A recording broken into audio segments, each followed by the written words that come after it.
लग्नानंतर होईलच प्रेम या मालिकेच्या आजच्या भागामध्ये खूपच इमोशनल सीन आपण पाहत आहोत.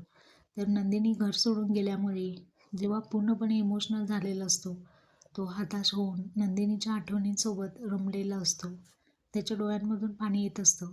पूर्वी जीवा आणि नंदिनी यांच्या सर्व आठवणी त्याच्या डोळ्यासमोरून जात असतात. ती बॅग भरलेली तो घेऊन तो रडू लागलेला असतो. इकडे आपण पाहत आहोत की नंदिनीची सुद्धा तीच अवस्था असते. तर काव्यसुद्धा घर सोडून निघून गेल्यामुळे पार्थलाही त्रास होत असतो. तो त्याच्या रूममध्ये असतो आणि झोपण्याचा प्रयत्न करत असतो, परंतु झोप येत नसते. काव्य आणि त्याच्या आठवणी त्याच्या डोळ्यासमोर असतात.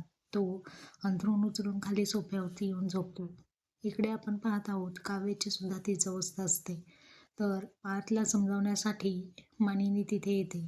तर इकडे काव्याला सुद्धा आधार द्यायला तिची आई आलेली असते. तर अशा पद्धतीने आजचा हा भाग आपण